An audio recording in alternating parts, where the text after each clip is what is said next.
Hello. Good evening, November Foxtrot. How are we all doing? everyone? Sup, bitches. Yo.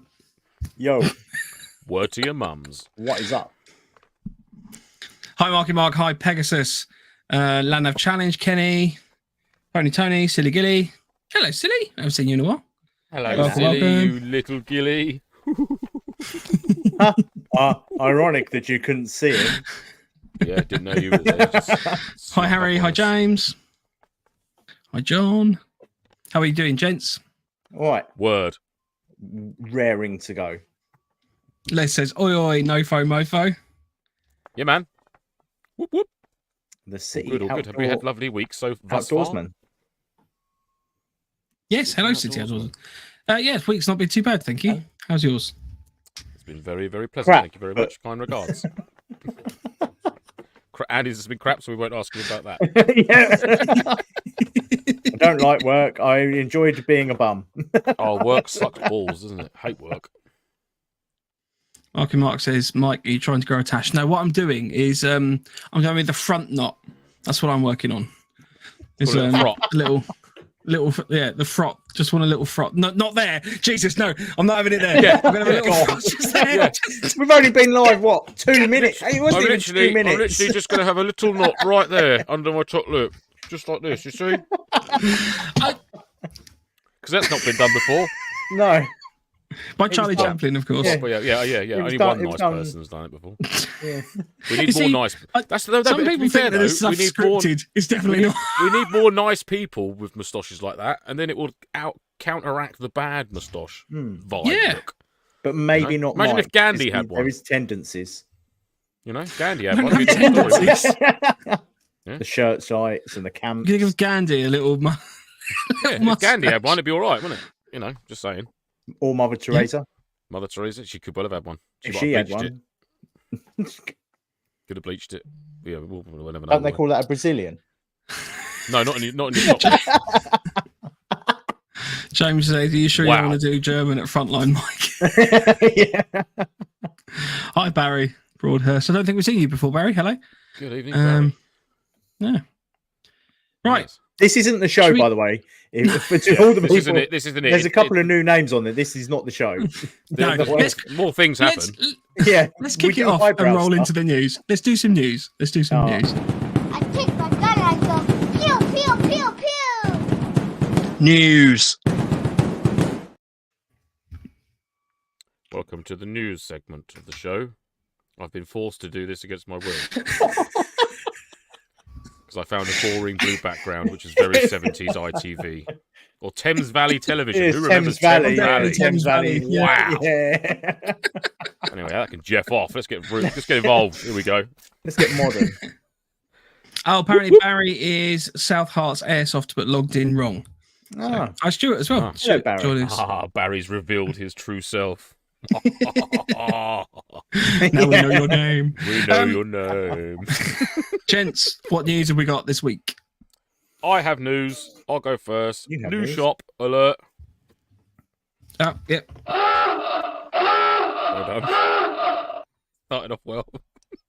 The right sound this week, so we're good. We're winning so far. So, I don't know what's up with us tonight. I think we've just had a bit of sugar, or we're all having. I've had no sugar, not since June last year, so you can't blame me for Okay. that. That's right. Caffeine, on the other hand, is different. Yeah. Right, I'm going to try and get through this little bit. Yes. Okay, Go on. serious now. Come on. So, Killer Instinct Airsoft is a new shop that's opened in Rye, I believe, and it's at the Atlas Business Park, East Sussex. So, if you're in the Rye area or East Sussex area and you want to go and check out a new store, which has opened last weekend or this week, it opened, go down and check them out. They're on Instagram, on Facebook. Owned by a gentleman called Ricky, who I believe I've been speaking to during the week, because I spotted it somewhere and I thought, can I mention it on the show? Because that's what we do, spread the love for the community and all that jazz. So good luck to Killer Instinct Airsoft in Rye. All the best. Hope you smash it and enjoy. And everybody else who goes and gives them a visit. Not been there, so don't know a lot about it. But if you're in the area, new shop opened up, so send them some love. That's my segment for the day. Whoop whoop. Cool. Yep. Good luck. Yep. Always good to have new shops. Yep.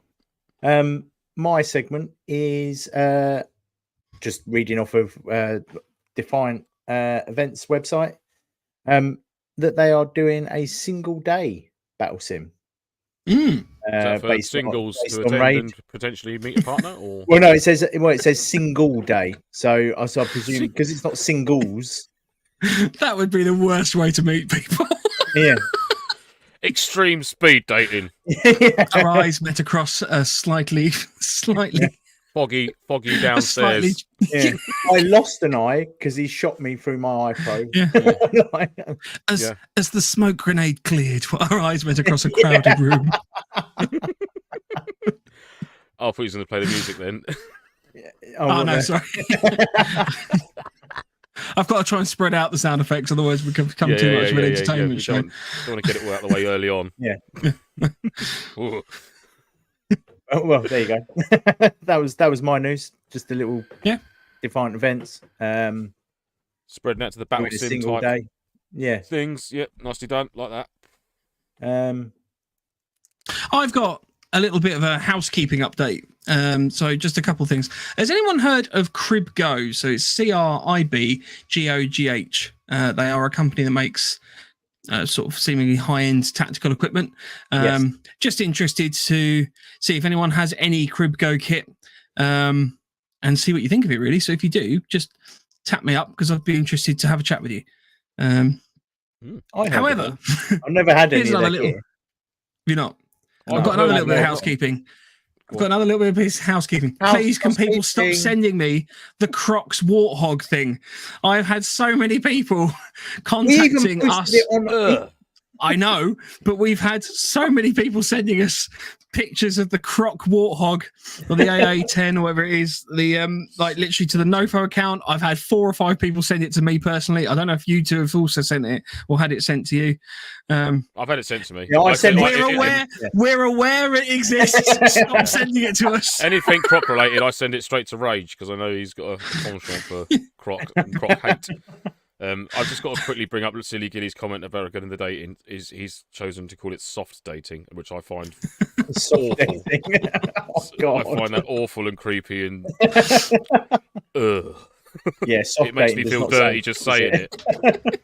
I'm going out on a soft date tonight. Yeah, but then No. what's a hard date? No. No, let's not go into that one. Hard date. It's when you've gone through soft dating and you're like it's like going from skirmish to milsim. You go hard dating. You go wearing You just get there, and see sit what down, happens. cut straight to the chase. Right, is this happening or not? So I'm going to move on. Right, we're going to get married. All right, what's the crack? Church is booked. Go. Dresses in the bathroom. Let's move it. Yeah, I've already put the deposit down on the venue. Gribgok. What's pronounced Gribgok? CribGo. Sorry, CribGok. They are a tactical brand. I will bring up their website and show you. Gribgok. So they make a range of stuff. I've only really become aware of it myself in the last week or so.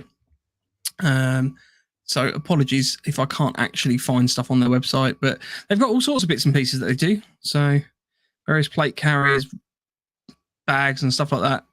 Tidy, like it. This is not the best way of advertising this at all. Load carriage. There we go. I know I found some pictures of some interesting bits. There you go. So they've got sort of various Bergens and kit bags and stuff like that.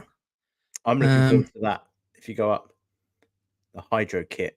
Ooh, Hydro I haven't packs. seen Hydro packs. The Rogue Bergen. Now, I'm hoping that it's one of the jet packs. Gribgok are really nice guys. Oh, there we go. Empire's is in cahoots with them. Ah, okay. There we go. It's interesting to know. Silly Gilly says hard dating is when you date an airsofter. No, if you was dating an airsofter, I'd call that closet, secret dating or hidden, filthy, dirty. I don't want to talk about it sort of dating. That's what that would be. I would have thought it would have been furries. Furry? Yeah, like it's a That's not hard dating, surely. Well, no, Furry that's- hard dating? Ugh. Yeah, A hard furry date? a hard furry date. All right, I'm gonna. Have we all done with the news? I think so. Well, I don't know. Yeah. This has got all sorts of avenues we could go down, hasn't it? Pew, pew, pew, pew, pew. Let's call it on the news. We're going to start separating out purchases from the news just to make sure that we get to focus on the news. We don't currently have a purchases jingle. Lance, do a little purchases jingle. Boom, boom, boom, boom, boom. Purchases. I got some new... Hang on, I was going to do it then. Oh, Okay, go on then. you took too long. Right. Can you do some like piano-y sort of music? Have you got anything we could sort of? I've got a guitar strum. I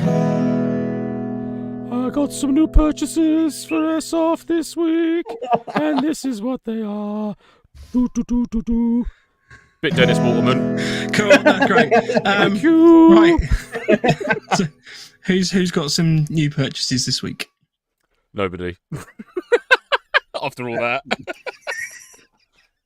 I got some. Can I talk about the ballistic shield? Go on then. Go on then. I'm very excited. That's not a purchase, Right. though, is it? No, that's something you've Well, made. it is a Doesn't sort of count. purchase. No, sorry, That- you got to remove it. No. It's not a purchase. Sorry. That is home admin. Come on, show us your lights. Look at the face on it. We're only kidding. Go on. Go on. Yeah. So it's based on the New big screen. Kent ballistic shield. I don't think that's going to make any difference. I think I've got to move back. It's based on the Kent ballistic shield by United Shield International. It's the training version that I bought off Prepper Shop. It's got a custom modular cover, which is it all pops off, which works quite well. Homemade. Yeah, homemade. It's also got Homemade. some. Well, they're Light. basically bike lights, just super bright bike lights.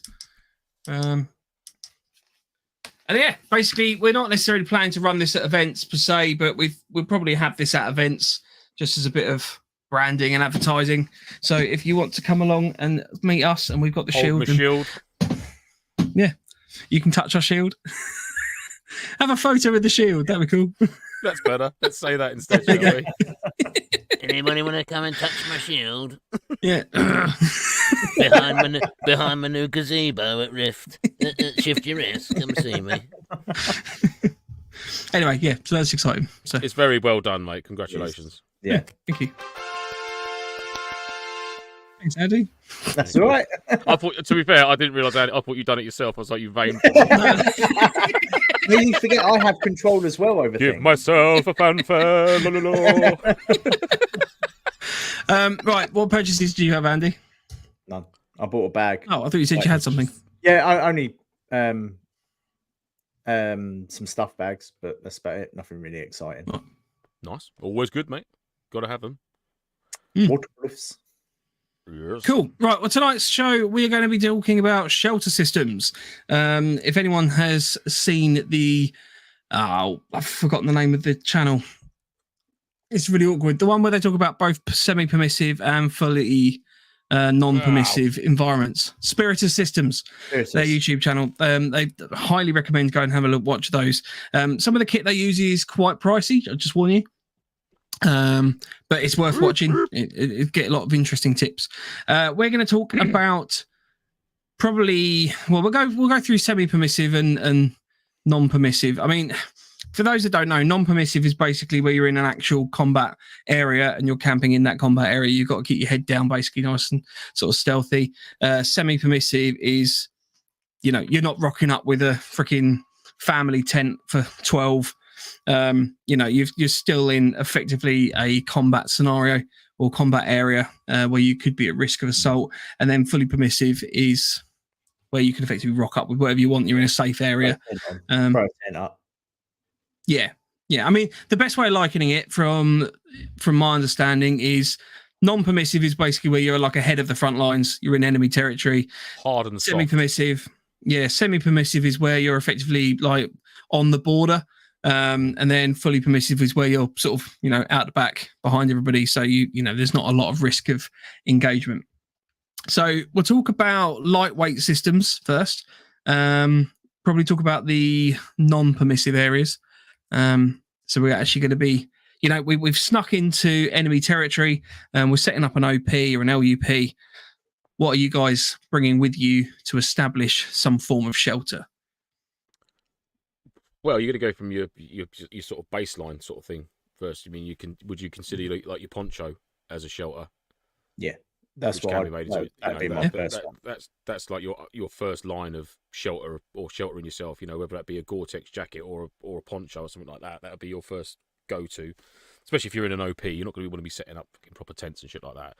And then from there, I guess you'll be going up the line of chucking a basher up or a tarp or something similar, low profile, lightweight for an OP position. Anyhow, would you agree? So when you set up your poncho as basically a waterproof covering, what's your best tip for basically tying up your hood so the water doesn't come in? Because obviously they're a square with a hood bit of fabric in. What do you guys use to kind of fold down your hood and tighten it up so no water gets in? My Helicon one's got an inbuilt drawstring on it, and I literally just pull that taut.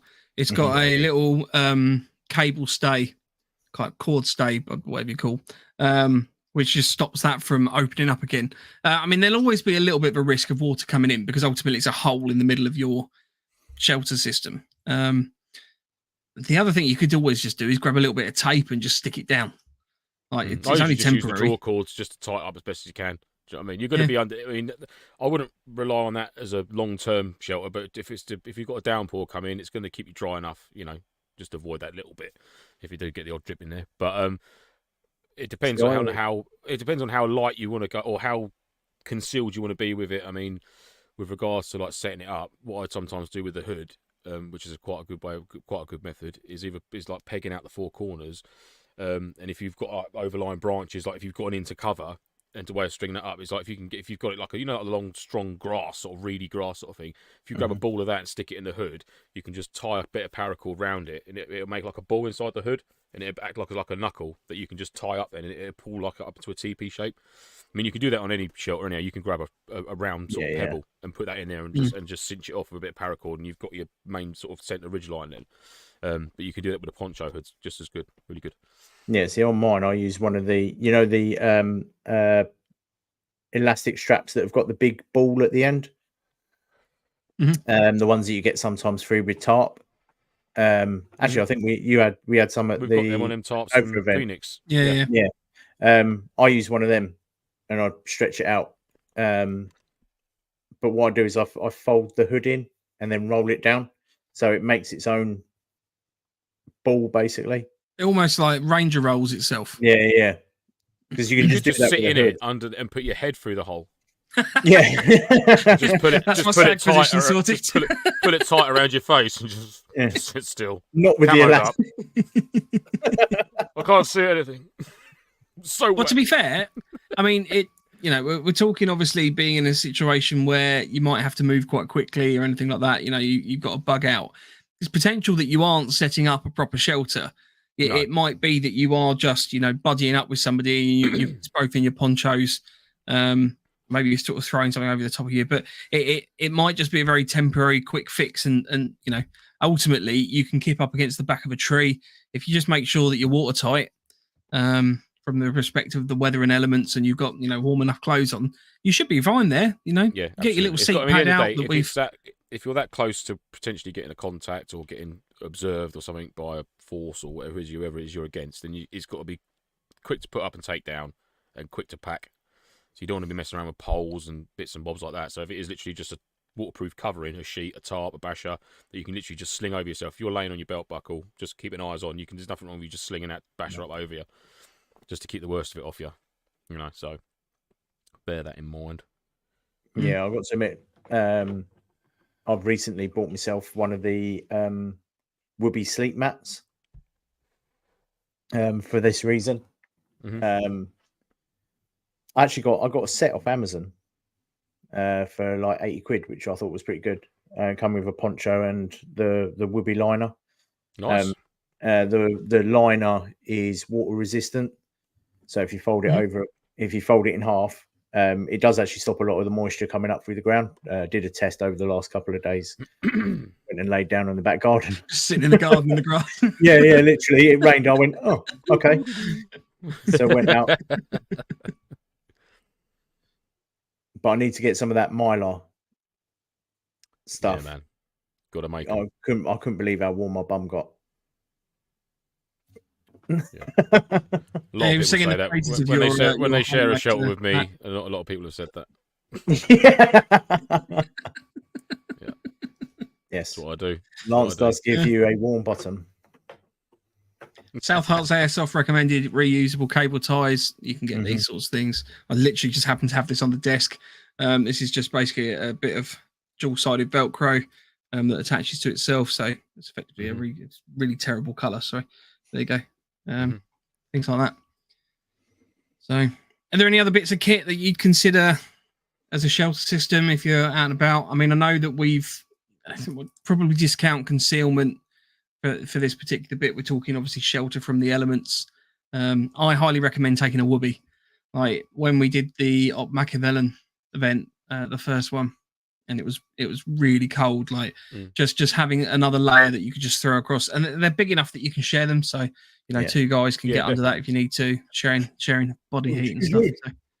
You've got an element of water repellency there. There's got to be an element of insulation, depending on the time of year and what you're doing. If it's like the middle of summer and it's a bit of a downpour, then you might be able to ditch the whoopee. But if you're going into like the fall and the winter months, you're definitely going to want that extra insulation, be it a jacket or a whoopee blanket or something like that, just to add a bit of insulation. Especially if you're going to be stacked for a long time as well, because your body temperature will start to drop. Yeah.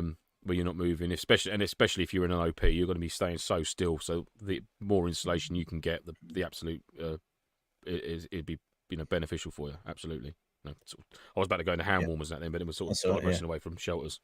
Barnaby Hill, ball bungee, or bungee with a ball. You're gonna be picky. Harry says we could tie the poncho hood up like a top knot. You could absolutely do that. Yeah. Welcome, yes, Andrew Harry, Taylor. You could absolutely do that. They're all just jealous, Lance. Absolutely. I'm super jealous. God damn it. Because it's the only bit that doesn't grow.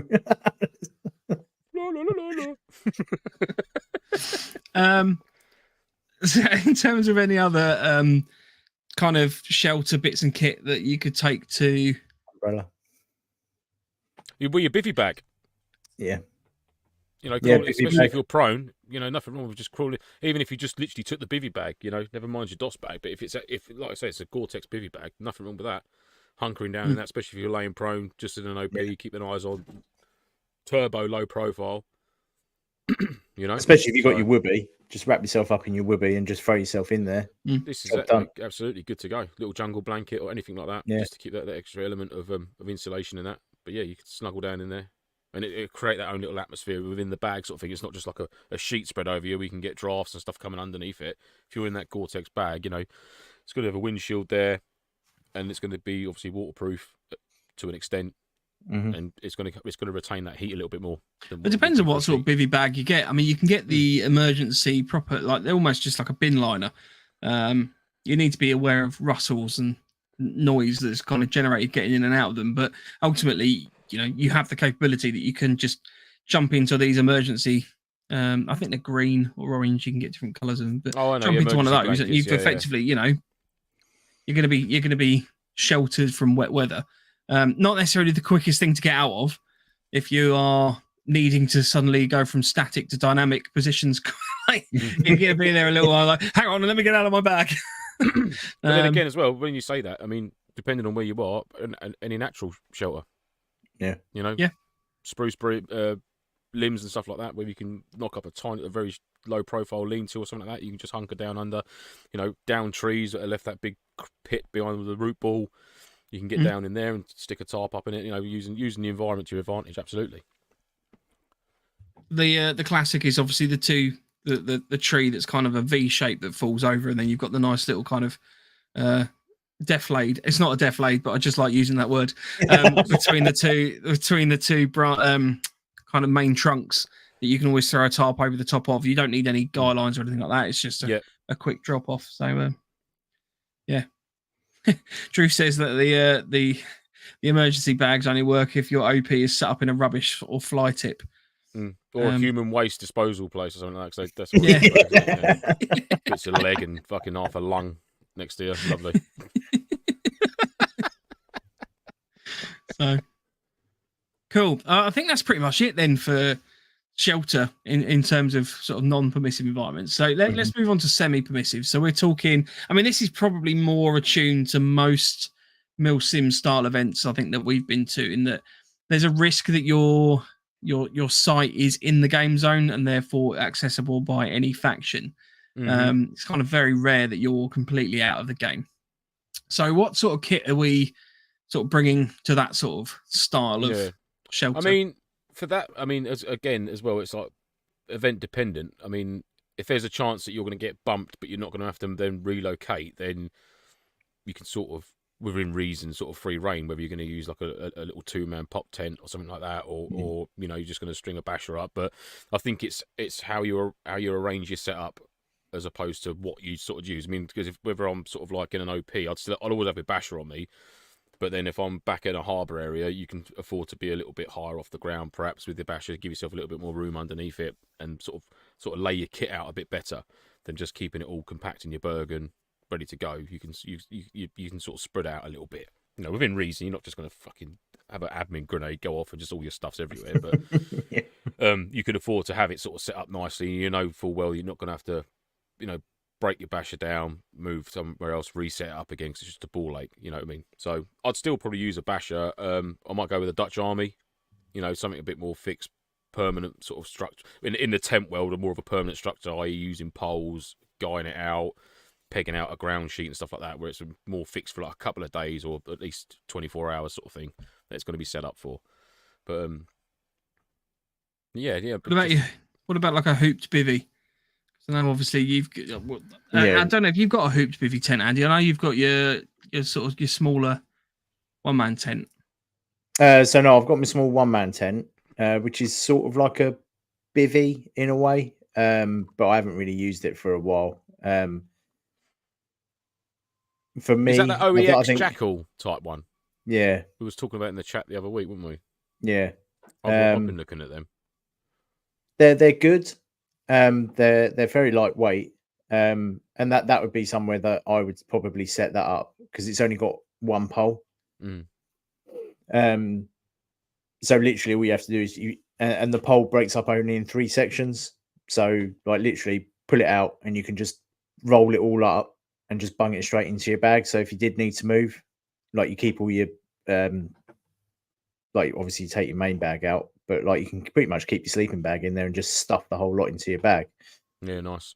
Because it's all got inbuilt liners and everything, which is quite handy. That would probably somewhere that I'd use that.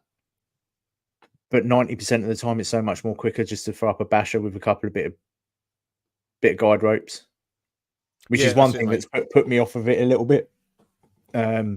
Just mainly because I can have the basher set up just as quick and have it taken down just as quick as having the tent. Yeah, I mean, ultimately, it depends on what weather you're going to have, isn't it? In terms of the level of shelter that you need.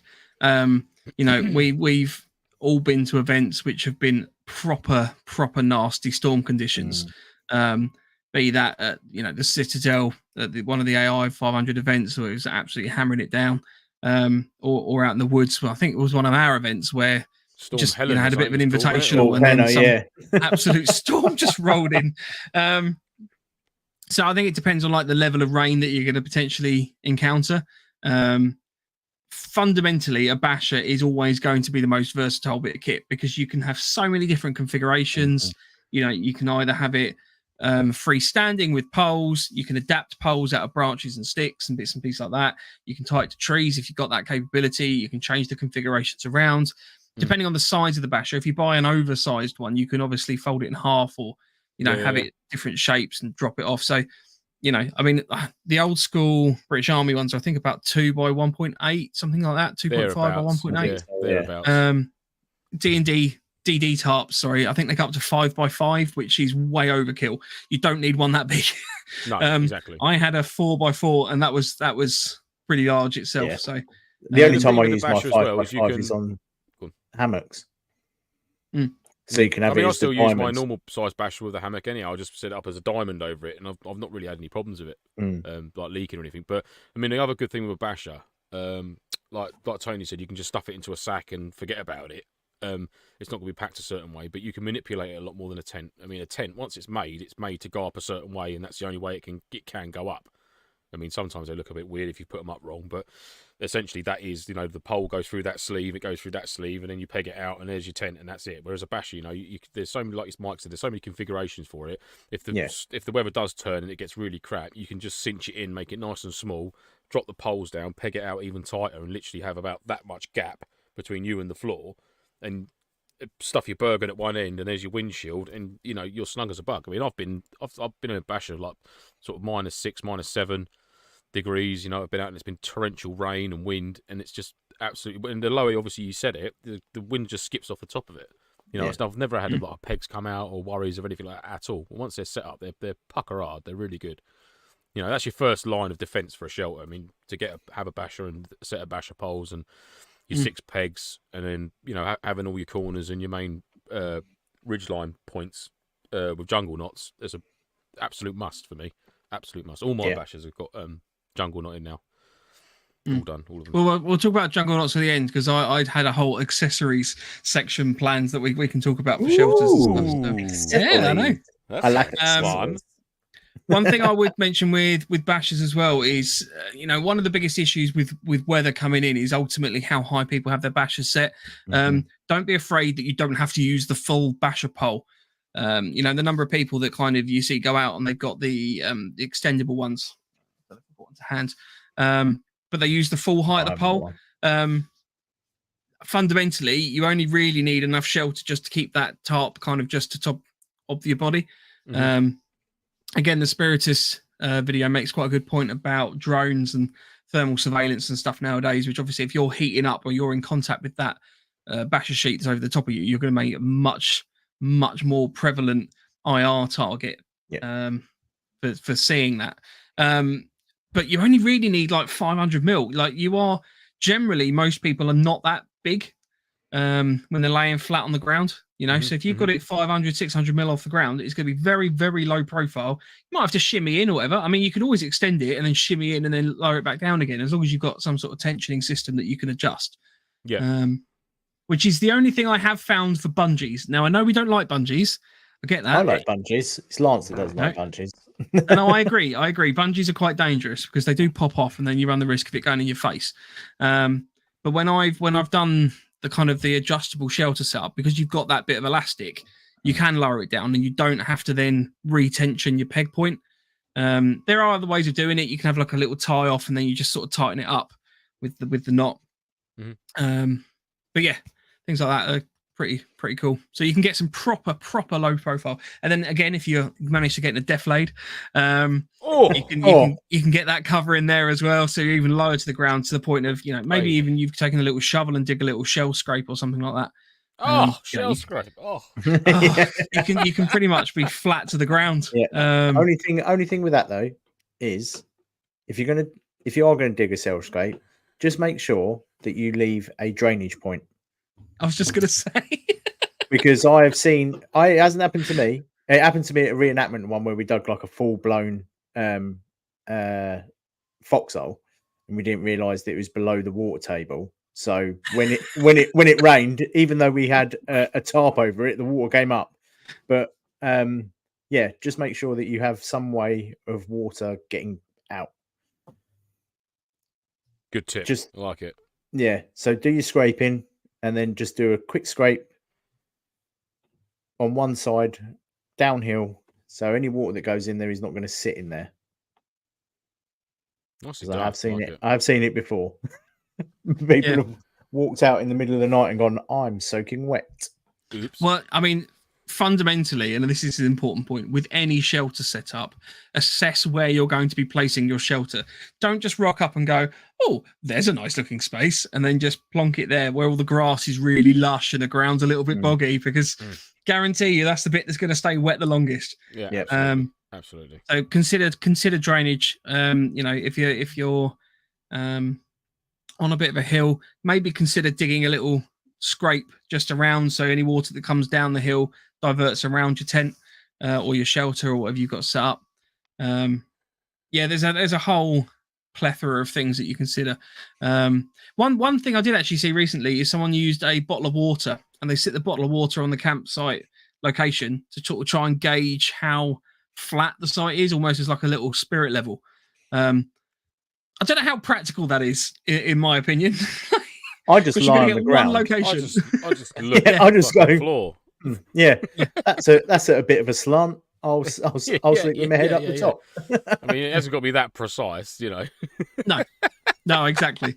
I mean, laying on the ground's a perfect idea. You know, you can get those cheap. I don't know if anyone uses these. I've got a couple, but the footprints that you can get for tents and stuff like that, that are designed to protect the underside. So you don't necessarily need to actually have that, but they're quite good as just something you can just chuck on wet ground and throw kit on top of, and then obviously your kit's not going to be absolutely covered in mud. Sheet, mate. That's the one to go for. Yep. The old German infantry half ground sheet. They are absolute pucker. Love my Aunt Fantry's. Lay one of those down. Lay on the ground, and you'll already get a feel if you've got that annoying stick or rock, especially if you're going to put a tent up. Because there's nothing worse than you get your tents up and then you get in it, you lay down, you're like, oh, it's straight away. And there's just this really jaggedy rock coming right through. Yeah.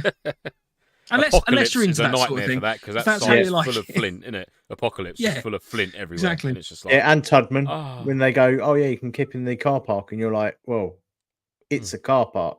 Yeah. It's really hard. Can I borrow your Kango just to chisel out a flat bit to lay on? Yeah, for my shell scrape.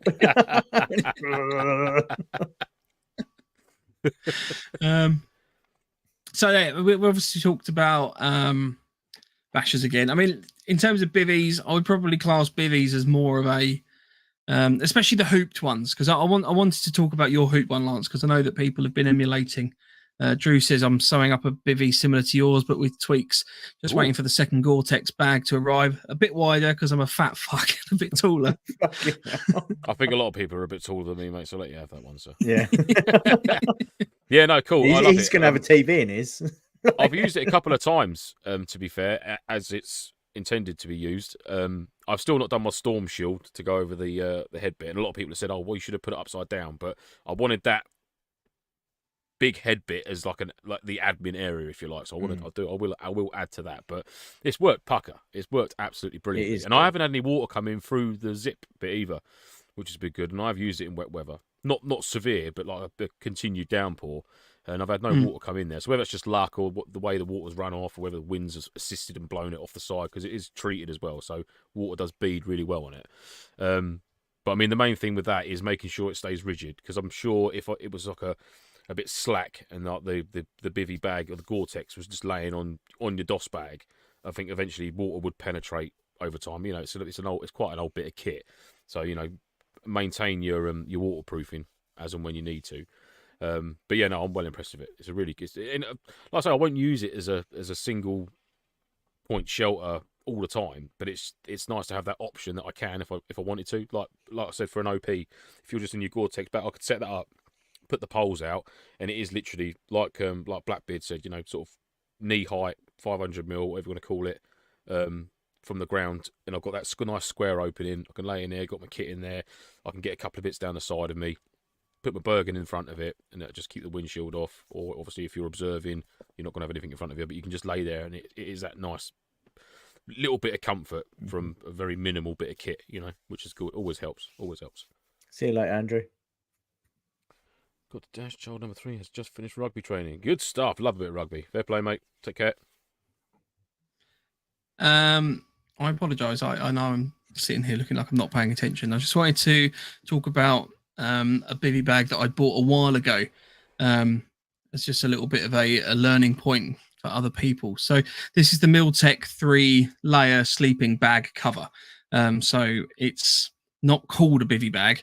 It is water resistant. I wouldn't say it's waterproof. It's the sort of thing that, you know, you could potentially get in under a basher if you wanted to have that kind of security and roll up yourself a little bit.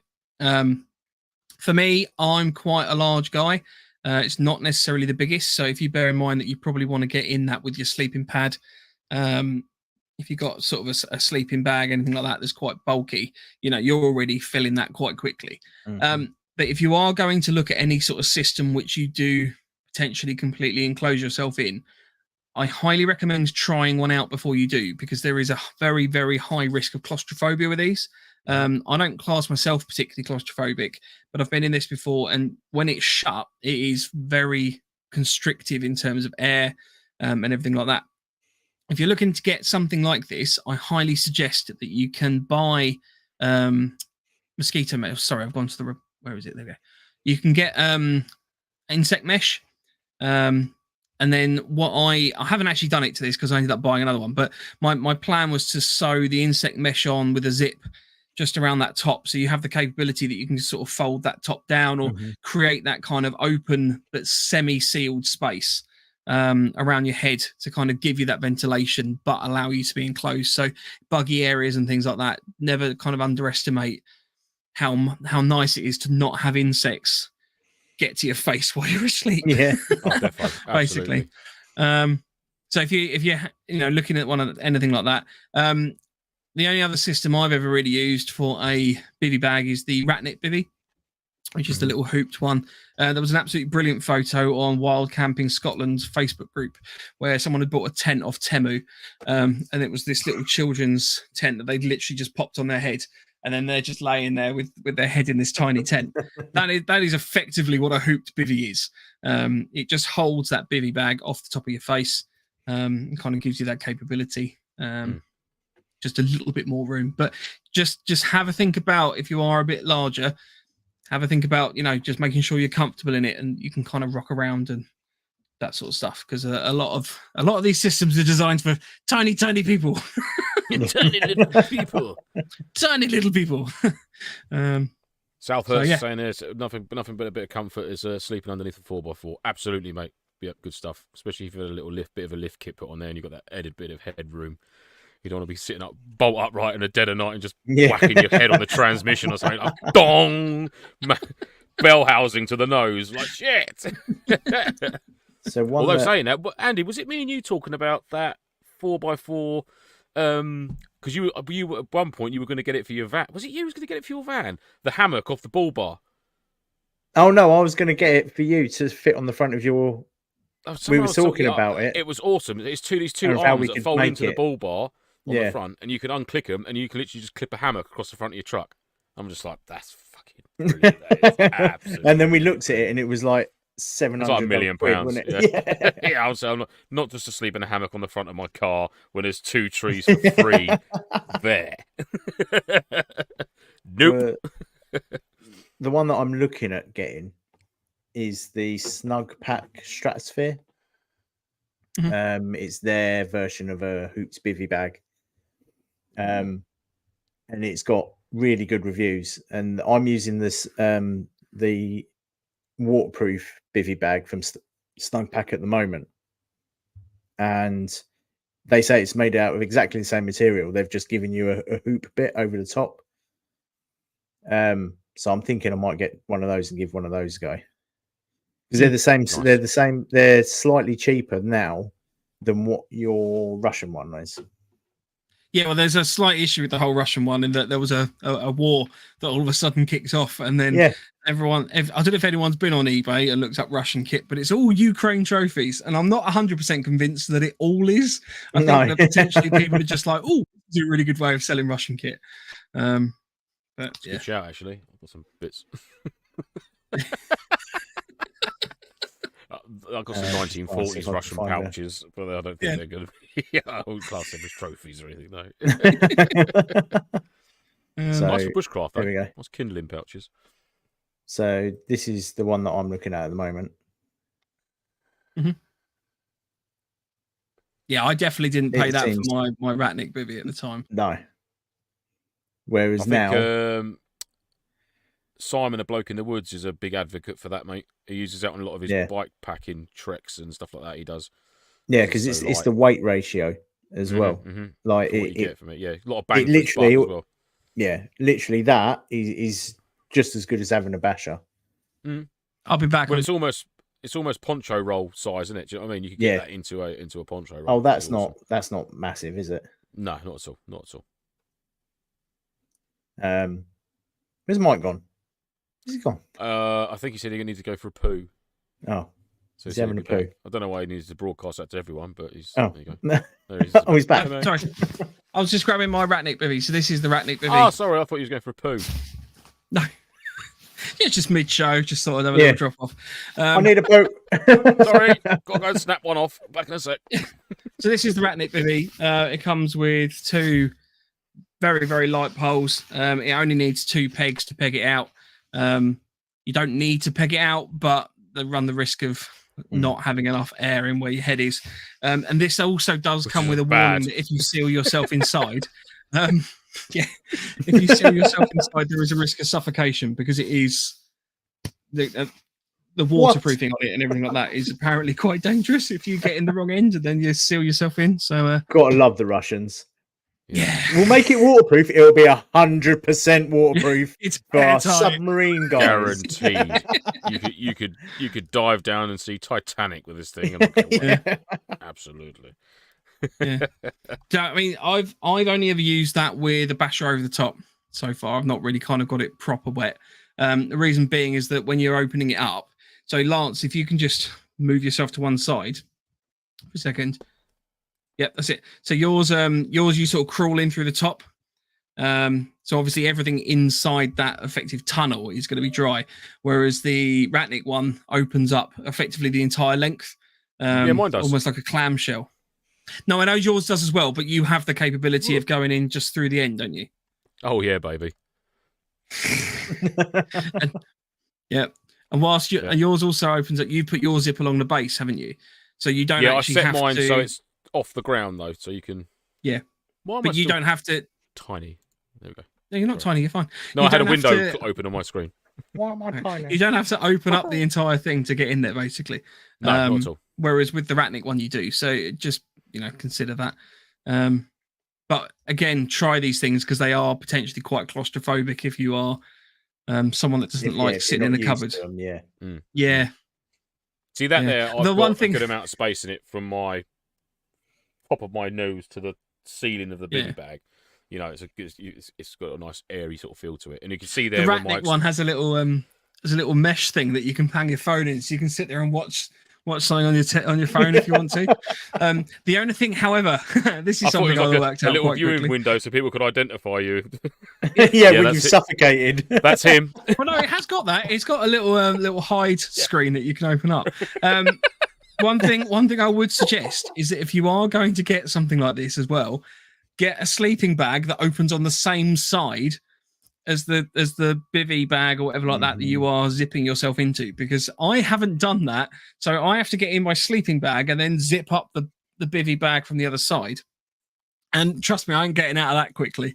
That is literally like if and this is what I was worried about with like a lipo battery or anything like that. If I've got that in my tent charging and that goes up, I'm dead. That's it. Like especially with the chemicals they've used to make it waterproof. The chemicals and the suffocation, and that's it. That's just the combustion could well fire you at the end of it. Boom. You see Mike.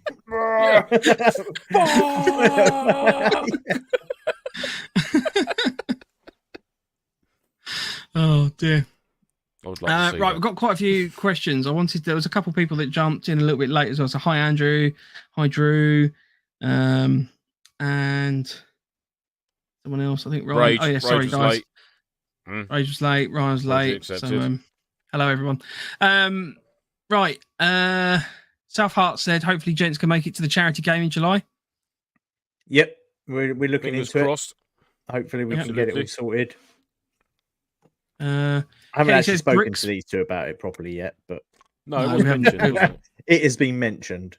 We have been talking though, because we've been planning our NME event, just so everyone's aware. We had a really productive meeting the other day.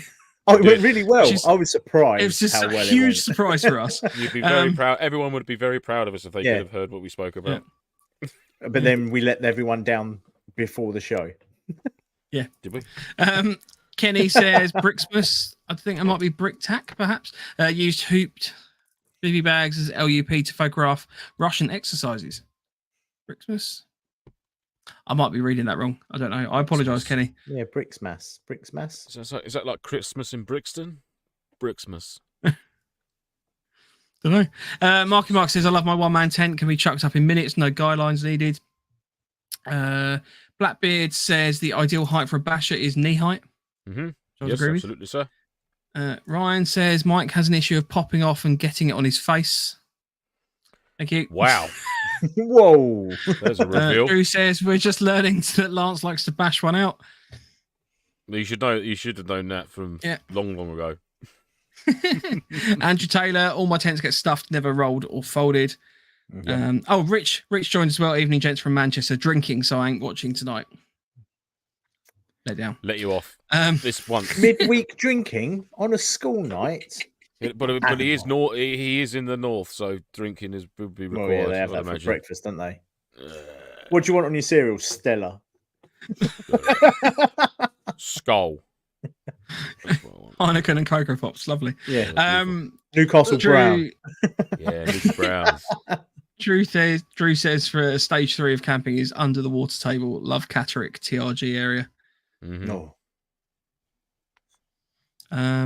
Right, there's a question from Pegasus. Question is, if you were sleeping in a bivvy bag, what's the best way to deal with keeping your kit and bag dry?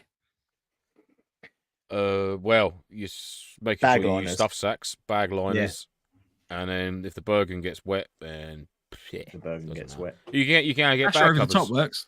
You know, stick in a bash, chuck a basher over the top, and just tuck it under the bag and leave it there. That's it. Job done. Get a bag cover. The elasticated bits bag cover. The Dutch Army one is very, very good because it's got its own stuff sack that it goes inside of. And you just deploy that and just wrap your Bergen up in that. It's absolutely gleaming. Wicked bit. Yeah, because and it's rip stop as well. Yeah, my Warrior came on with one built in, didn't it? Yeah, that's good. And that seems to be a thing now. Yeah, a lot of bags do. But then wasn't it black or something or desert tan in it? Yeah, it was like bright luminous tan. Yeah. It's like, oh, that's pissed me off. The new stealth well done, with Warrior. inbuilt communications board. You've got to make sure the collar matches the cuffs. Come on.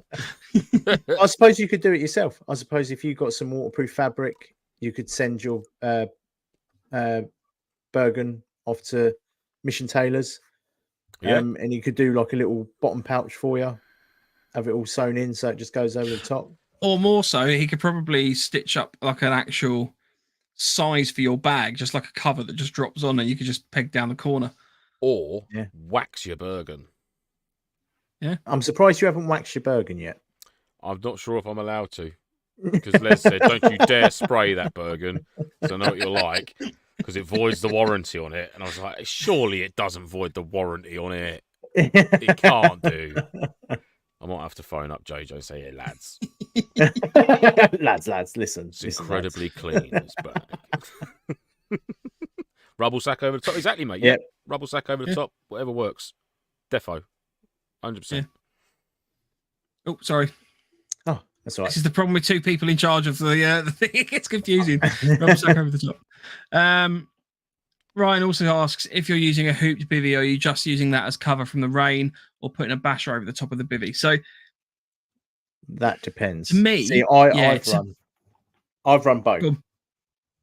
I've set up the bivvy, the hooped bivvy, my old one, and then it was like, oh, I've got nowhere. It's like a really shitty weekend. Like it's just raining constantly. I'll just throw my bivvy. I'll just throw my basher up over the top. So I've just got somewhere dry to set up. But if it was like a reasonably good weekend where it doesn't matter, like it's not going to rain, you're just basically just doing it to keep the moisture off of you at night. Then no, I haven't even. I've just sat on the edge, sat on my sleeping bag, and just cooked from there. Yeah, that is weather dependent. It's like that SEO event, isn't it, Andy, where you did your low profile hammock, and then I, luckily enough, just found a hole that was sort of my shape. Fell into it and went. Well, my low profile hammock was technically the hammock over the riverbed. Yes, it was nice and dry though. So, and they walked past me as well. Yeah. They walked past me, shot you, then turned around and saw me. I was like, oh, okay. Well, no, they woke me up and said, you're dead. I was like, More than you know right now. Back to my dream. Woo! I suppose if I was going out for a long time Like, so if I was going out and I knew that a hoops bivvy bag would be the best option, but I wanted somewhere, like if I was out there for like a couple of days and I would just wanted somewhere where I could just store my kit, cook and things like that. That's the thing. You're not sitting Then up I'd in a throw hoops bivvy. No. Christ, no. You know. Then I'd probably throw in a basher. You want somewhere to do some cooking and like gun maintenance or anything like that. You need to have somewhere dry. Because I mean, even if you say you go through a big old puddle or whatever like that, and your feet get wet, go, all right, I'm gonna go sort my socks out. You head back. You don't want to be sitting there doing that in the pissing rain because you're just gonna get everything wet. That would be crap. Yeah. So, yeah. Or a little fold out I've used the basher as well when it's been overly sunny. Just because again, these things, they are this one in particular is called relatively dark color. And you sit that in the sun, and if you're inside it, you are just going to bake. So just having a bit of a basher over the top just kind of breaks that sun shield or sunlight, whatever, down. Kind of takes the heat away from it a little bit. Yeah. So there's the other thing to consider there as well. Slinging up a scrim net or camo net just to break up that direct sunlight on you.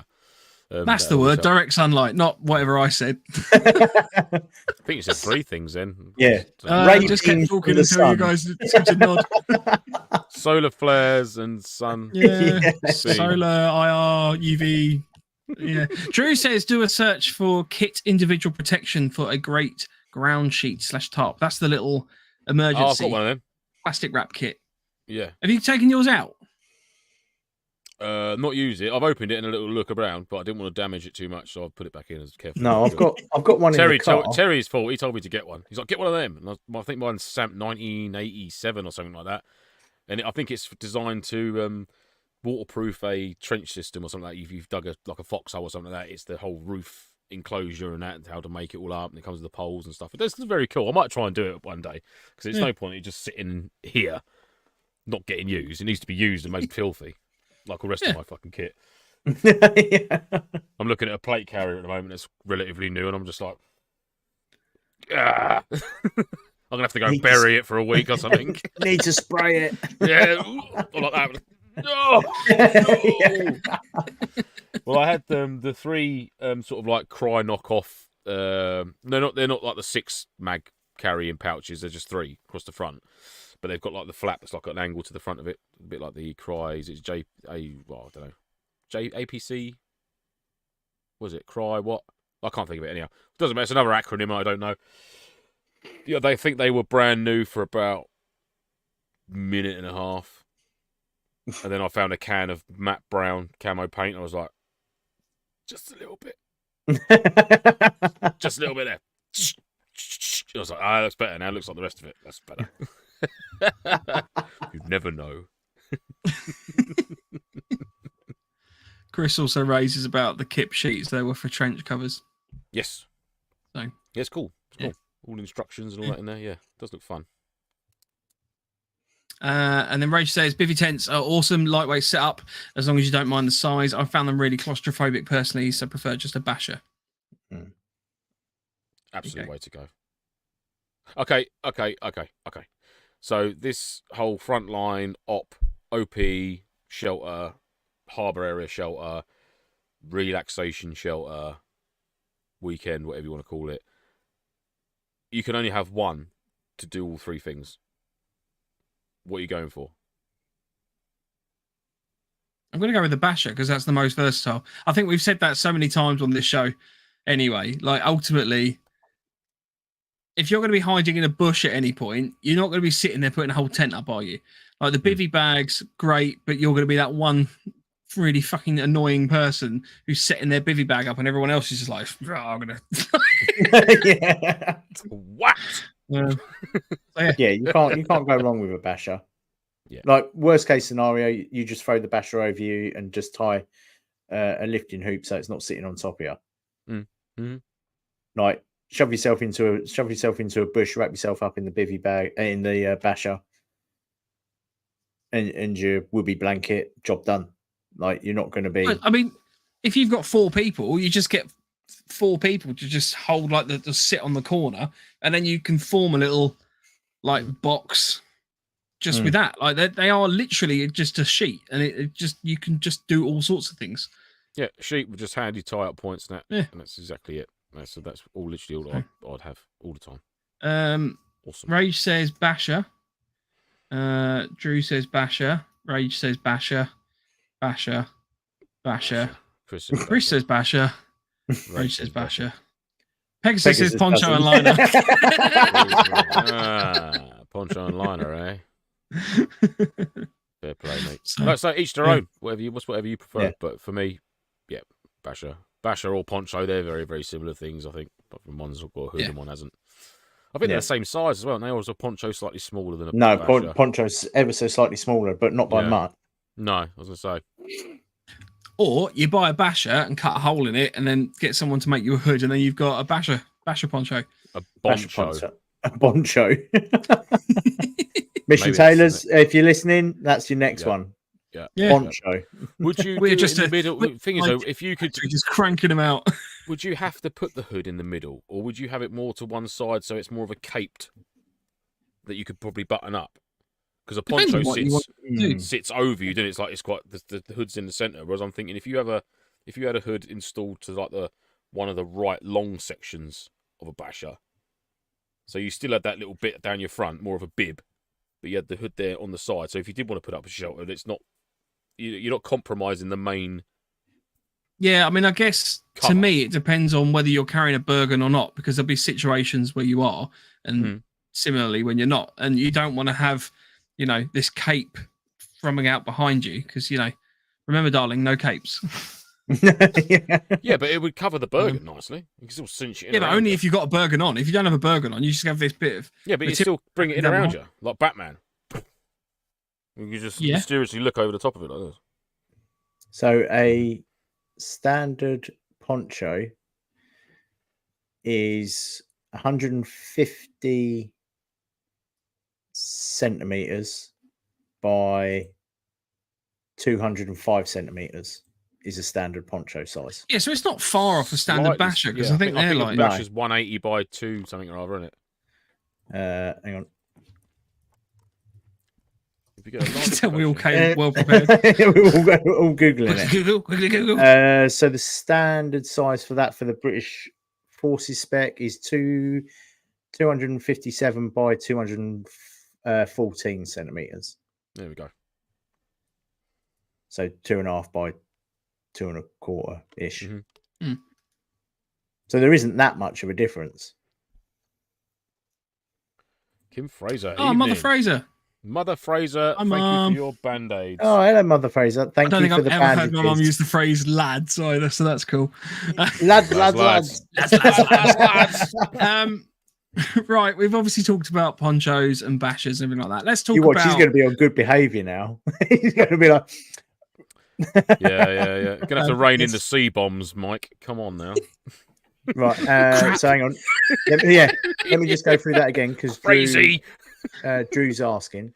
So the poncho was 150 by 205, and the Basher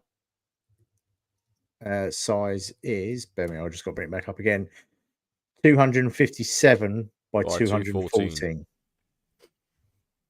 If that helps. You can also, with a lot of the Basher systems, I know the Helicon Tex one does this, it's designed with both back and front press studs, so you can effectively clip loads of them together if you wanted to make a big tunnel. You can fold it in half and make it into a makeshift bivvy bag as well. But in the British Army Basher, you can make it into a stretcher as well. It's very versatile. So if you look at a poncho as well, the ends of a poncho are slightly curved. Whereas a Basher is obviously straight. Yeah.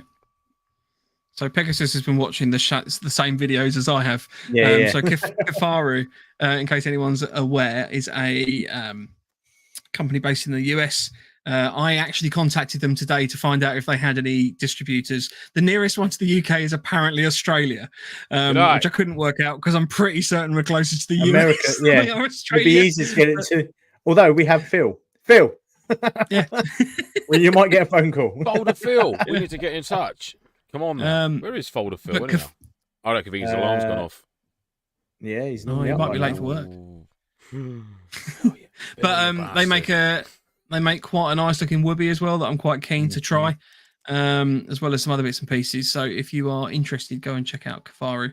Can we reach out to Randy? Yeah, we possibly could. Well, the problem, so here, this is the problem with getting everything from the US.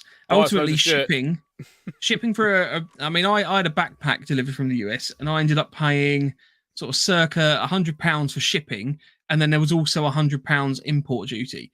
So for £100 bag, you're looking at effectively paying 3 times the price to get that into the UK.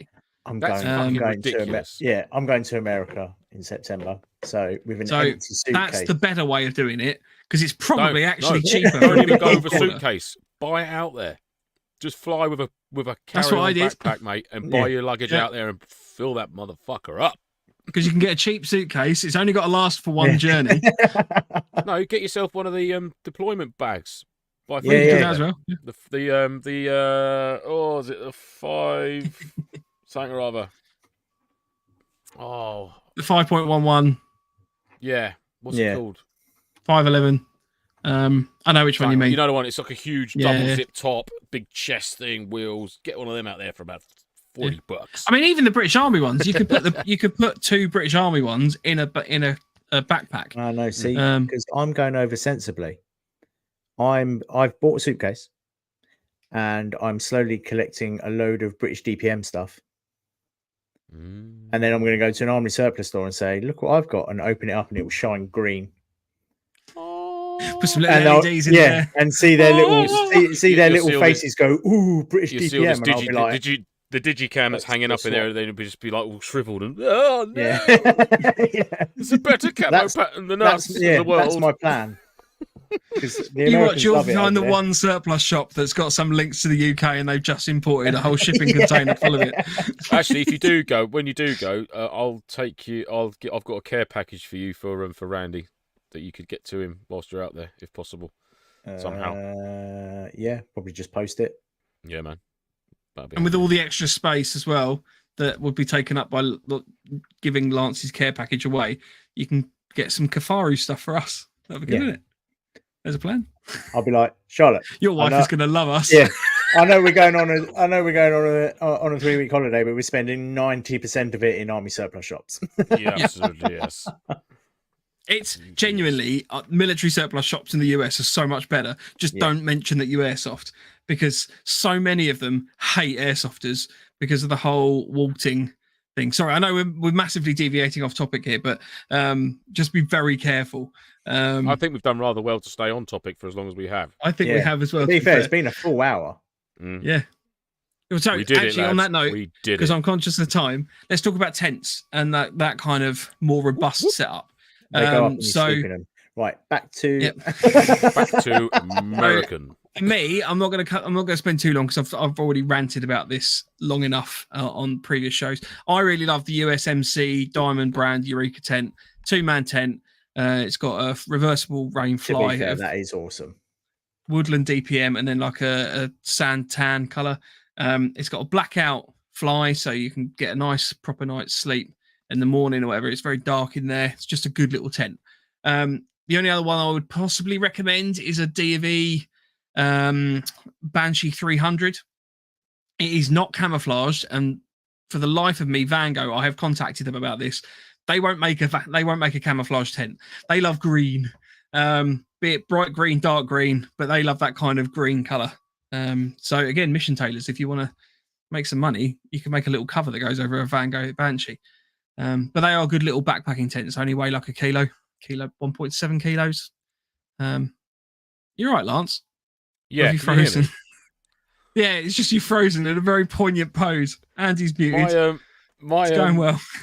My camera just decided to die. So there we go. I'm just going to reset it. Kenny, let us know what pic that you want of a tent. We do have some pictures. Oh, no, he's back in the newsroom. Back in the newsroom yet. There we go. There's the newsroom. Boring. Yeah, we go. I'll be back in the dungeon. Right. So the reason I wanted to mention tents, I am very much aware that Andy's obviously got your one-man tent. Lance, yes. you've had an F10 French, F2. the little F2, sorry, tent, as well as the Dutch Army. Dutch Army, yep. So I wanted you to talk about those, if possible. Okay, I'm just finding mine quickly. Well, the 'cause I Dutch can't remember Army which one is else. a canvas tent. It's bloody good. It's a good tent. It does need treatment. You do need to waterproof them. You do need to make sure they're put up correctly. There's a lot of videos on YouTube by our colonial brethren over in America who've bought them and set them up and said they're completely crap. But then when you look at them set up, they're just all saggy and not put up properly because they don't know how to do it. So make sure they're nice and taut when you set them up, and the water will just bead off them. They are fantastic. And they keep the light out. They're super dark, really good. And of course, you get free odor surplus with them, which is nice. Always. Obviously, they're canvas, so they've got a good fire retardantness to them. Their ground sheet is impenetrable. Yeah, it's quite It might as well. I mean, impressive. it's like made out of dragon skin or something. It's incredible stuff, and it's like a molded ground sheet, so you'll be hard pressed to get water leaking in, especially from that bit. Downside to them is where the zips go into the corner of the tent.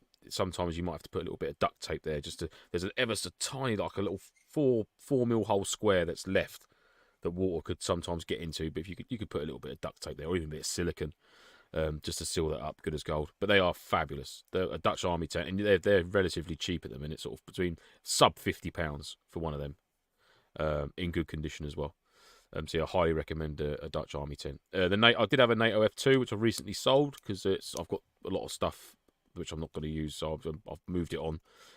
Again, a lot of people have had horror stories about them. Oh, they leak, that, this, the other. Just set them up correctly. Make sure they're nice and taut. Make sure they're looked after and waterproofed as and when required. And I've never had a problem with mine at all. So, yeah, they're just as good. And they are cheap as chips. You can pick them up for about 25, 30 quid. A NATO F2 tent. Nothing wrong. Personally, for me, nothing wrong with them. As long as they're looked after. Tents are for ladies, real men use a bash. Of course they do, my love. But yeah, so yeah, my two go-to tents would have been the Dutch Army and the NATO F2, which is what I've used an awful lot of. And I recommend both of them. Yeah, I've used them both many, many times. Yeah, so the one I use, my main go, this isn't the actual tent, but this is the closest thing that I can find to it on short notice, is this sort of style. So they call it an oyster. And it's literally just one pole straight through the middle. The only downside is that the outer and the inner fly sheets are separate. And the pole has to go through the inner fly sheet before you can put the waterproof top over. So if it's pissing down with rain, you're going to get a wet tent. That's the only downside to it, but you can fit yourself and all your kit in that reasonably easy.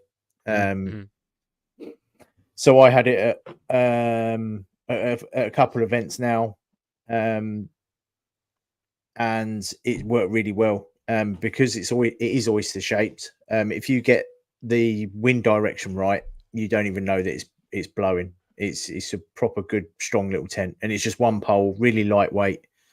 In theory, you could just have the outside and just the pole, and just poke them into the two ends. And also as well, one thing that I did work out was that the basher can go over that perfectly.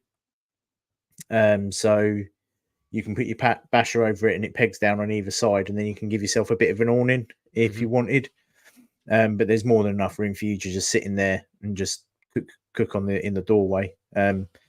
I think I got mine for about 55 quid off Amazon. And it's lasted a good two years now of using it pretty regularly. It's not as durable as the Dutch Army one, but for lightweight, like you could have that in your burger and you probably wouldn't even notice it. Nice. That's my main go-to tent, and then I've got my F2 as well, which Yeah. It's in such good condition. I don't want to take it out, but it's getting to the point now where I knew I should take it out because I need to waterproof it. Definitely use it. Yeah, it's there to be used, mate. Got to be used. Yeah. I know there's some of the NATO F2 tents as well. Depending on when they were made, you've got doorways at either end. So some of them. Yeah, mine's single door. Yeah. Yeah, mine's a single door. So you've got the 2 doors at one end of it, but the other one's just like a tunnel tent. You can open up both ends of the tent, which is pretty cool. So the F2s that have got the double end, if you actually look, there's a gap for where the doors are as well. And they're designed for them to fit another one. So you can have them all in a line. Oh, it's like a Dutch army then, but like... Yeah. End to end rather than what side is to the side. fascination with these human centipede tents that people seem to like? Because I mean, it's for sharing heat, isn't it? I have seen enough Dutch army tents at a Milsim event that we could have done this, and no one's wanted to. So I'd be very interested to know who actually you'll be pretty screwed if you're in the middle tent. If you've got 11 tents and you're the man in the middle, you've got to then climb over 5 dudes to get out. Either way you look at it, you're just looking down the line like, fuck. Yeah. I mean, is everyone leaving them open the whole time? Like, is it just like community or?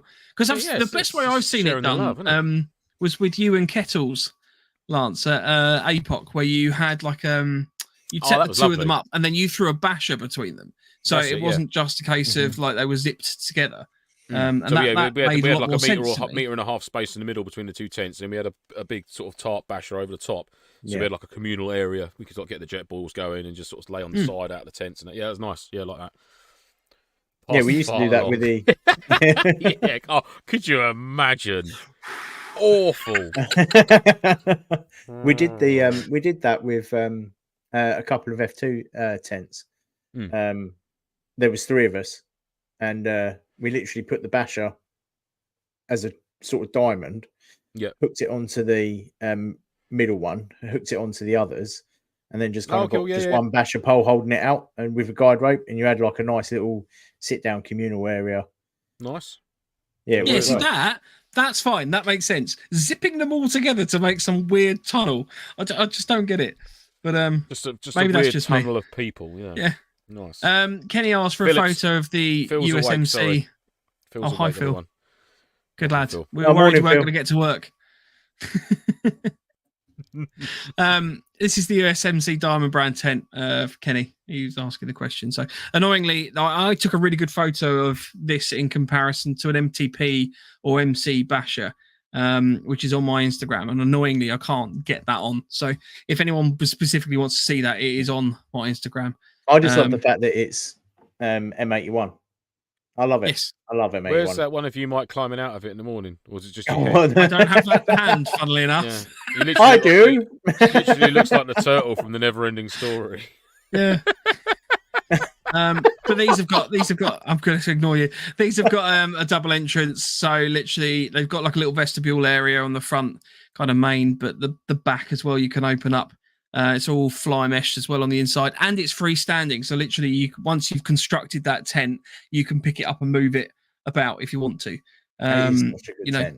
You can peg it down, obviously, but you don't have to straight away. So yeah, they are a lot more expensive at the moment. If you are interested in getting one, I highly, highly recommend, and I can't guarantee that they'll be there, but I highly recommend going to the Military Odyssey on the Detling Showgrounds, which I think is end of August. These are going roughly between 150 and 250 on eBay at the moment, which is quite a little bit overpriced. Well, the reason I wanted this particular one is just because I really like the whole woodland pattern. Like, it's very hard to find a decent woodland pattern tent. It's not British DPM, but it's a much lighter tent. I think it only weighs like 5.5, 5.6 kilos when all packed up. If you're setting up somewhere, that you know you're not going to move, like that sort of tent is perfect. Yeah, I mean, if you are in the market for a domed tent sort of thing, like a dome, I mean, if you look up Fox carp fishing, their camo pattern is very similar to Woodland DPM, things like that, and they do an awful lot of dome bivvies, which are fantastic. I mean, it's not that Fox, is it? It's FH. No, it's Fox. That, FOX. No, just FOX. Okay. If you just put Fox carp bivvy. They do some wicked camo patterns. Carp tent's good as well because they're made for luxury fishermen. So they're bloody warm as well. Yeah. And the room you get in them. Look at Mike. Look at Mike eyeing the bivvy slippers. But if you want some luxurious winter camping kit, if you look up winter carp fishing camping stuff, you'll be amazed. Their sleeping beds or their bivvy beds are sublime. You'll see a chair I've got for the weekend, Michael. You might have seen my moon chair already, but I'll have my moon chair, which is turbo. I do want to get a bear skin for it.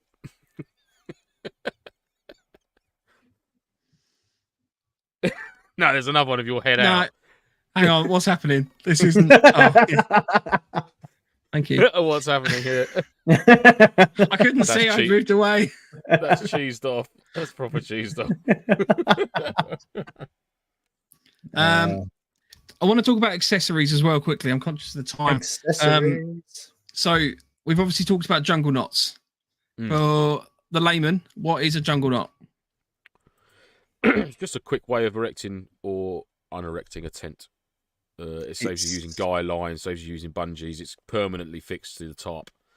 A series of knots down a two-way line that you can go around a tree, and basically the knots pinch on themselves to hold it taut. That's the best way I can describe it. I haven't got one to hand it here. Yeah, so the best way to set it up is get a length of string, fold it in half. I'll be back. Hang on. Tie a knot. I'll be back. And then I did mine every 100 centimeters. I just do a fist on the so. Oh, did you assist? So yeah. I think if you do like 5 meters, get a 5 meter length of cord, pinch it in the middle, and then go to the two ends that are loose, tie a knot there, and then do a fist, another knot, fist, another knot, fist, another knot, all the way down, and then you just loop that loop you've got at the end through your eyelet of your basher, pull it tight through there, and then you're laughing, and you'll have a load of knots, and then you'll have two bits of cord between each knot pair, if you like, and then you just push your end through that, pull it tight. The knot goes in.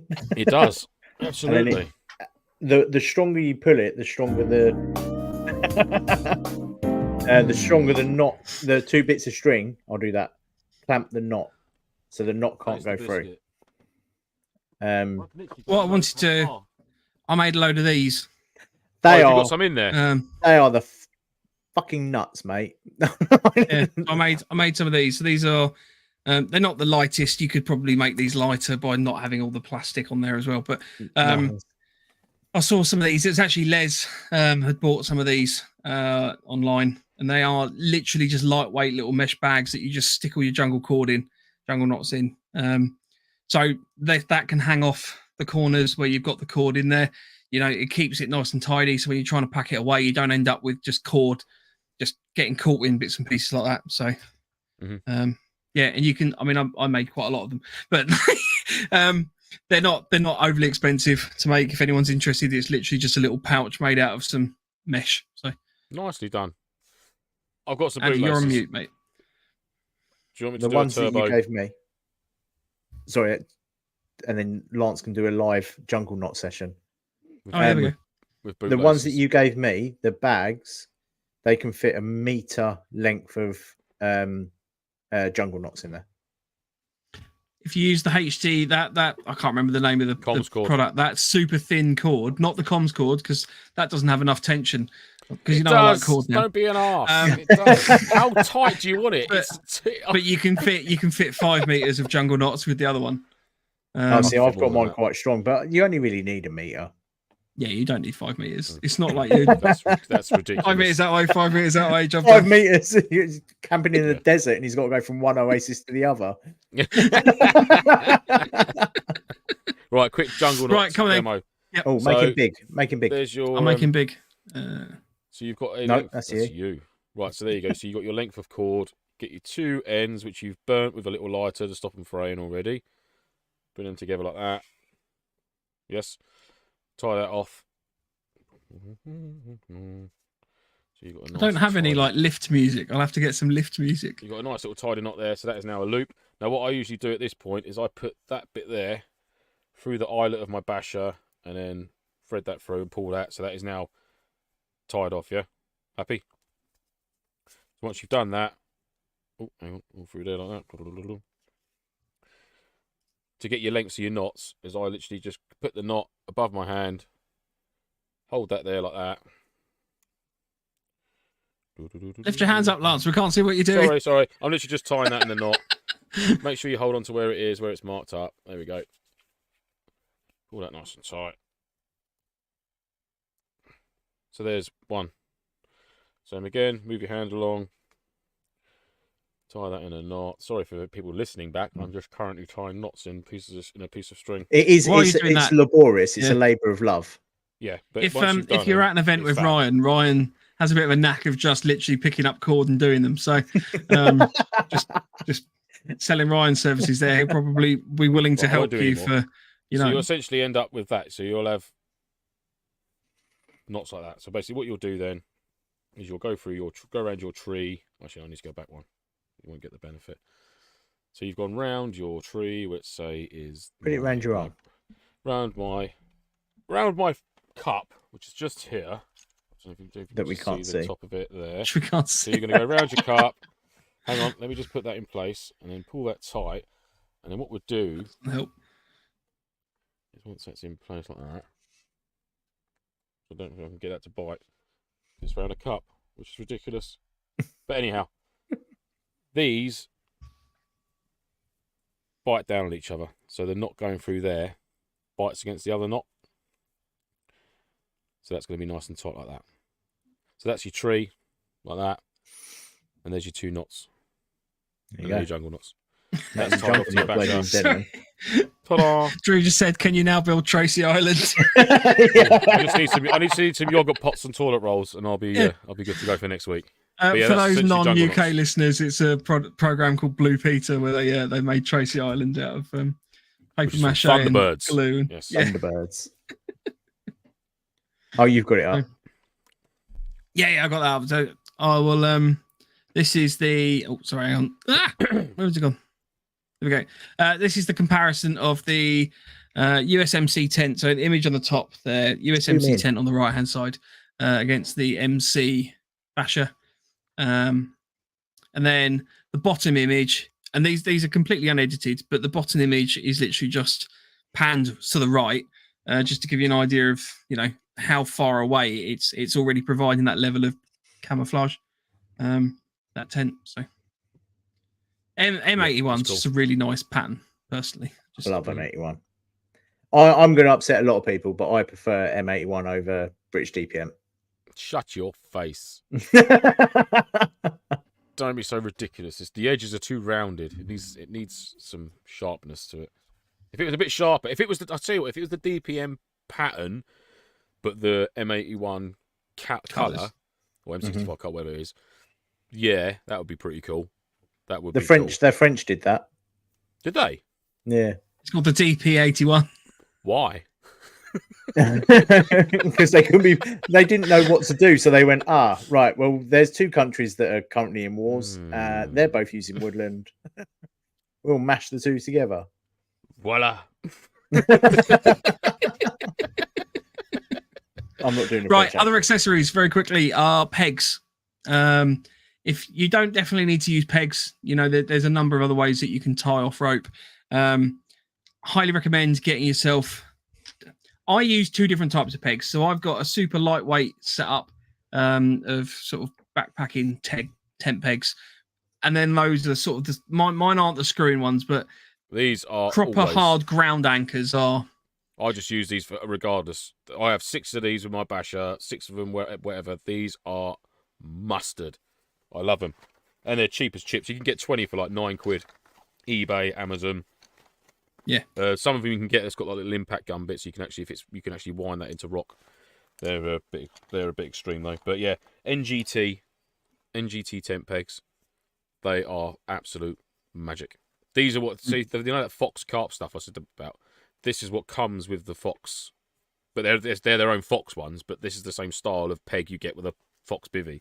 You don't get like the normal crap ones that you normally get with tents. So you just get thrown away instantly. Highly recommend them. They're absolutely banging, really good. A decent set of pegs. You don't need loads of pegs as well. Don't rock up with 400 pegs because that's far too many that you need. Always, I would suggest take, if you're planning on a tent that's got 6 mounting points, probably take 10 pegs. So you just got a couple extra. I only take an extra 2, depending on what system I take. I take 4, and the reason being is that you can use them for other things. So for example, like if you wanted, we raised the NoFo flag at one of the events recently. I had that just pegged into the ground at the bottom. So you've got that capability, and there's always people going, "Oh, my peg's bent" or something like that. So you just got, 1 is none, 2 is 4 is ideal.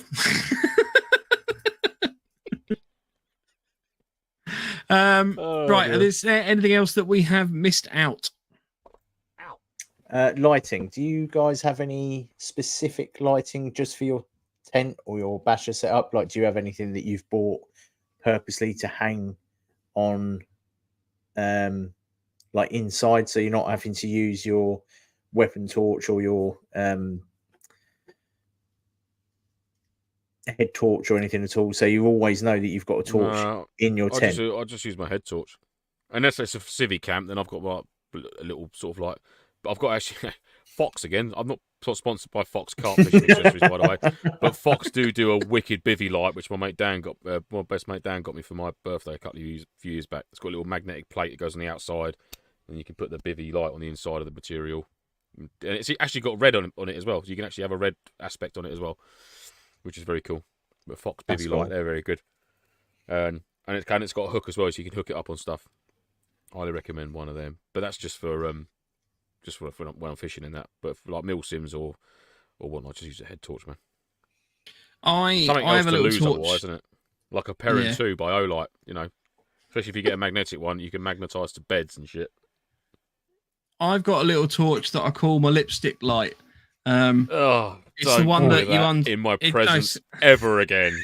Basically, Jesus Christ! So I think it's Night Eyes that makes it. I can't find it annoyingly, but it's a little torch that you can unscrew it and it opens up like a lipstick, and then so your level of lantern is better, if that makes sense. Or you can screw it down and then you kind of got like a little pen torch.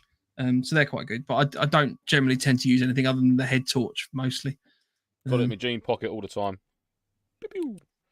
That's the Olight i3T EOS torch. Very, very good bit of kit. Oh, look at that. The only other thing is one of the. Oh, sorry, go on. Is that the one that you were talking about, Lance? That's the kiddie, my old son. Yeah. Yep. Highly recommend one of them bad boys. That's quite an expensive one. There are a lot cheaper ones. This was just the one that had the better image. Yeah, they are. They're smashing. So is that They're your 2 magnets, so you can put it on the outside of your tent, and then that'll magnetise. That'll go through a Dutch Army canvas and that as well.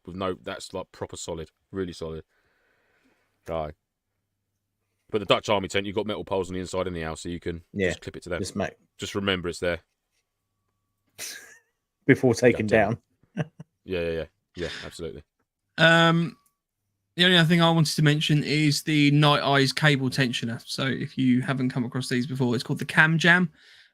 We've talked about it before on the show. It's got like a little spring-loaded cam lock.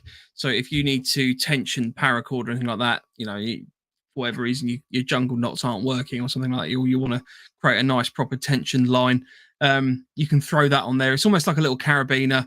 You can pull it nice and tight, and then with just a little flick of a button, you can release it if you need to. They go between different sizes of cam jam depending on what your paracord usage is. So obviously, if you're using a 5mm paracord, you're not going to need the cam jam that stops at like 2mm because you'll have trouble fitting it in there. So, but that's quite a useful little bit of kit. Fair play, nice. There you go. Cool. Tidy. I think that's pretty much shelters wrapped up. I feel like we've I think we've done it justice. I think. Yeah, all right. dived into that one. And people are still listening. Yeah. Incredible. Bonus. Right. Bonus. Next week we're going to be talking about attachments, I believe. So we're going to be talking hang about, on. Is it unless we've attachment? got anything lined up. No, let me have a look at our schedule. We have scheduled now, ladies and We gentlemen. do schedulings, you know. Or is it plate carriers? Plate carriers. What we use, Ooh. Plate options carriers. available, costs, layouts, how to wear properly, stuff like that. Plate I can't read. carriers. Yes. Attachments Player is the week after. carriers. So we're going to talk about plate carriers. So if you have any photos of interesting plate carriers that you might want to share with the group, please feel free to send them to us. You can do so on our email at nofochat@hotmail.com. Our Instagram is @November_Foxtrot_NoFo, and the website is novemberfoxtrot.co.uk. Just please be aware you can't attach photos on the website. You can also contact us on our own individual Instagrams of @9voltairsoft, @callsign_quartermaster. Les Yes. makes a good point. Octo debrief. We didn't mention that we were going to Octo this weekend. No, we haven't got there yet. Only Should have been in the news. It's all upset. Should have It's all been in the upset, mate. news. Should have been in the news. Should have been in the news. Yeah, well, there'll be an Sorry, Octo Octo. debrief as well. Yep, we are attending Octo this weekend. Can't wait. So much so, I've actually booked the Friday night off of work. So I will be able to attend an airsoft event for a change and not be hanging out of my arsehole tired for a majority of it. So We're not at that'll the be beginning cool. anyway. At the end, you Yeah. will. Oh, we'll see. We'll see. I was going to say, oh yeah, you can, if you want to use the website to link us, you can use the forums and the groups that's on there. So if you want to, I think there's a loadouts one on there. So feel free to throw some photos up on that, and you can send us a link to that as well. Cool. You don't want to have Facebook or email or Instagram. Yeah, that's pretty much it, to be fair. We've obviously got Shift Your Riffs at the end of next month. The bandages have now been made. So if you want a bandage before that, let me know. I will be bringing some along to Octo. So we'll have some stuff there. But I wasn't planning on bringing them all. So please let me know. Yes. We'll be getting rifty. He knows. Yeah, man. He knows. So does he. He knows. We knows. He knows. Yeah, man. So yeah, we've got some interesting things coming up. Yeah, that's pretty much it. There's too much stuff I want to talk about, but I'm conscious that it's the time, and I don't want to give too much away at any one time. Got next week. Next week. Save it. Save yourself, man. Save yourself. it. Don't give it to them all all at at once. No. Yeah. See, great minds. See, Yeah, it's... absolutely. Yeah. And I'm spent. Can I have closing words? If you yeah, want. you have them. Like, share, You haven't had them for a like, share, and subscribe, thumbs up, and things. Yeah. And So reviews. the closing words for this week. If you are going to have a cord that runs around the tree, consider having a little drip tie just on the outside of your basher to stop any rain or on your hammock or anything like that running down the cord and then just soaking everything underneath, because it is a Drip perfect lines, man. opportunity. Drip lines. Drip lines. Perfect opportunity for rain to get you wet. So there you go. Yeah, that's it. See, Thank you for joining us this week. Perfect opportunity for rain to get you wet. That should have been the. Don't get wet. Don't Yeah. get wet. We'll see you Stay next out of the week, rain. 8 o'clock Stay out the rain. on Wednesday. Shelters. Say goodbye, guys. Goodbye, Bye, guys. Ciao, Bella. See you later. Stay Hey, NoFo. NoFo. Oh, I didn't hit the camera. That was quality. Yeah. He didn't even finish. Oh, come on, he Fucking hasn't.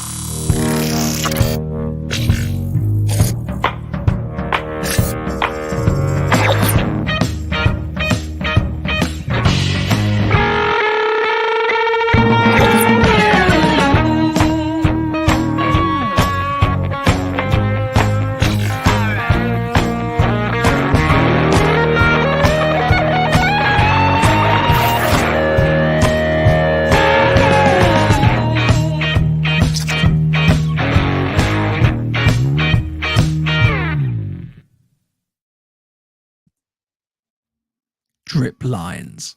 Stay out of the rain.